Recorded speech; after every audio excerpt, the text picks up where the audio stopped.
¿Cómo es que nace el tema de este beneficio para los diputados? Y acá tenemos que tomar un poquito de distancia y empezar a entender que los diputados son miembros de un supremo poder, la Asamblea Legislativa. Hay otros dos poderes en la Asamblea en el país, otros dos poderes. El Poder Ejecutivo, compuesto por el presidente y sus 18 ministros. Y luego, por otro lado, tenemos el Poder Judicial, que está compuesta, su cúpula, por 22 magistrados. Es así como tenemos a nivel de poder. Y está una especie de cuarto poder, que es el Tribunal Supremo de Elecciones, que está compuesto en ciertas épocas, por 3 magistrados y luego también por 5 magistrados. En periodos electorales se aumenta a 5. Entonces tenemos 5 magistrados, Tribunal Supremo de Elecciones, 57 diputados, tenemos 22 magistrados y presidente, vicepresidentes, que son 2, 3, más 18 ministros y cada ministro tiene de 2 a 3 o 4 viceministros. La pregunta que debemos hacernos es, a ver, ¿qué herramienta se le da a estos miembros de los supremos poderes para que realicen sus funciones? A los magistrados del Poder Judicial se les da un salario bastante jugoso. Estamos hablando de salarios que rondan promedio los 5 millones de colones. Adicionalmente, vehículo para uso discrecional con chofer y todo el combustible para el uso de ese vehículo, y también todo el mantenimiento del vehículo y el pago correspondiente del impuesto a la propiedad del vehículo, marchamos, etc. ¿Okay? Eso es los 22 magistrados. Nos vamos al Poder Ejecutivo y vemos que los ministros tienen salarios no tan altos como los magistrados del Poder Judicial, tampoco como los salarios de los diputados. Los salarios de los ministros andan alrededor de unos 2 millones de colones promedio, frente a los 3, bueno, los diputados son 4, neto 3 millones, los ministros deben andar alrededor de unos 2 millones de colones netos, aproximadamente, 2 millones y medio netos, más o menos. Pero cada ministro tiene también vehículo de uso discrecional, con chofer y todos los gastos pagados. Todos ellos tienen acceso a un teléfono celular que se les da para su desempeño como ministro. Tiene también su computadora personal, tiene computadora en la oficina, tiene obviamente el personal de apoyo, secretarias, asistentes, etc. Lo mismo pasa con los magistrados del Poder Judicial. Es parte de todo ese, respaldo y equipo que requieren, apoyos que requieren para desempeñar su labor. A nivel del Tribunal Supremo de Elecciones, la misma historia. Salarios de más o menos 5 millones de colones aproximadamente, y luego usted tiene, como promedio, tiene también uso de vehículo, etc. A ver, los diputados, la pregunta que uno debería hacerse es, ¿tiene cada uno de los 57 diputados un vehículo que le aporte a la Asamblea Legislativa para el desempeño de sus funciones? La respuesta es no. No hay 57 vehículos para los 57 diputados. Hay un grupo de más o menos unos 15 vehículos para que los diputados que requieren de un vehículo para desplazarse a diferentes partes del país o hacer algunas diligencias, haga el trámite correspondiente para que le asignen el vehículo con su chofer para hacer esa diligencia. ¿Y por qué los diputados no tienen vehículo y sí les dan una tarjeta con 500 litros de combustible? ¿Cómo es eso? ¿Cómo se compagina eso con el tratamiento que se le da a los miembros de otros supremos poderes?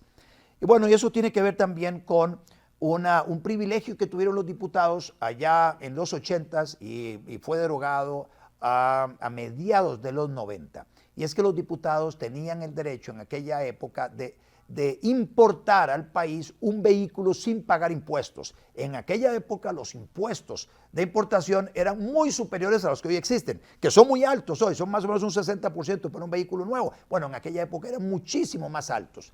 Y es así que los diputados básicamente llegaban y compraban un vehículo libre de impuestos. Y la Asamblea no les daba vehículo, pero les decía, si ustedes si quieren lo compran, va sin impuestos y utilícenlo para sus labores. A mediados de los 90, por una gestión realizada por el diputado de aquel entonces, José Miguel Corrales, básicamente se elimina la importación sin impuestos para los diputados, ese beneficio. Y entonces en aquel momento se dice, bueno, ya que no van a tener ese privilegio, les vamos a dar combustible para que con este combustible se lo puedan utilizar para sus labores. Y esa es básicamente la génesis del tema de este beneficio que reciben los diputados. ¿Cómo debería funcionar esto? Bueno, definitivamente lo que está sucediendo hoy muestra que las cosas no se han manejado bien y que hay que cambiarlo. A mi juicio, ese beneficio de los 500 litros de combustible debería eliminarse. Eso podría básicamente llegar y decirse, bueno, vamos a quitarle eso y a los diputados se les va a dar un dinero adicional, sujeto a impuestos sobre la renta, etcétera. Ese pago en especie que se les da va a salario, y usted con su salario hace lo que usted le dé la gana. Y con eso básicamente se acaba la discusión sobre el tema del combustible para los diputados. Y la Asamblea Legislativa tendrá ahí sus vehículos para las giras de algunos diputados, etcétera. No se vale que alguien que vive en Punta Arenas, el de la Asamblea Legislativa, le manden el vehículo todos los días a Punta Arenas para recogerlo y traerlo acá y en la noche volverlo a dejar, etcétera. Bueno, no se vale que ese sea el uso de los vehículos de la Asamblea Legislativa para ciertas giras muy justificadas, giras de trabajo, cuando alguien va a visitar efectivamente un fin de semana ciertas zonas del país, pues no se justifica que haya un vehículo que la Asamblea Legislativa le aporte a estos miembros de este Supremo Poder para que realicen ese trabajo. Y van con una bitácora, y van con un destino y todo lo demás, y con un itinerario establecido, etcétera. Entonces, con eso se resuelve todo. Es muy sencillo. Y aquí vienen todas las poses de que sí debe eliminarse, si no debe eliminarse. Y entonces, obviamente hay diputados que representan zonas que son muy alejadas y que ese diputado, especialmente el diputado de las zonas más alejadas del país, tiene un trabajo muy diferente al diputado Josefino, que vive aquí en los cantones cercanos a la Asamblea Legislativa, que muy probablemente se desplaza poco en sus labores de representación popular. Salvo muy esporádicamente alguna gestión que haga fuera de San José, para lo cual muy probablemente pida un vehículo de la Asamblea Legislativa. Entonces, se puede resolver muy fácil todo este conflicto. Y todo lo que se está dando alrededor de esto, que si hay denuncias penales y el Ministerio Público dedicando un recurso humano para investigar y perseguir a los diputados y ver si gastaron o no gastaron el combustible y cómo lo usaron y cuánto gastaron en tal momento, etcétera.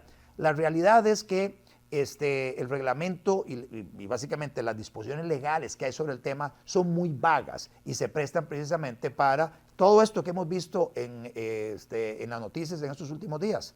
La idea y la propuesta que yo hago respetuosa a los diputados es que arreglen eso de una vez y por todas y déjenlo arreglado por los futuros diputados. De una vez modifiquen eso, eliminen lo de los 500 litros, saquen ahí un promedio de consumo, lo que fuera, porque hay diputados que no lo utilizan, hagan un incremento, si fuera el caso, en el salario de lo que les corresponde a ustedes, paguen el impuesto sobre la renta de eso, porque además estos 500 litros no están sujetos a pagos de nada, ni de cargas sociales, ni de impuestos sobre la renta. Paguen las cargas sociales, paguen los impuestos correspondientes y ya está, y se resolvió el tema.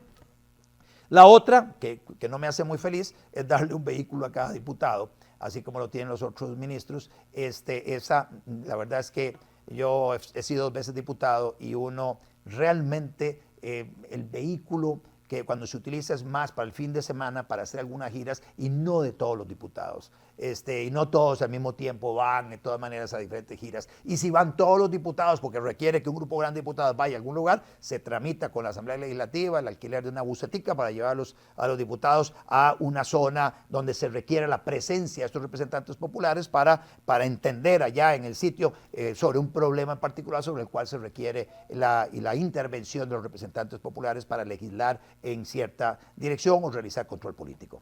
Dejo con eso establecida mi posición sobre el tema del combustible para los diputados. En relación con el tema, también un poquito vinculado a esto, de teléfonos. Bueno, básicamente a los diputados se les da un teléfono que es una herramienta de trabajo.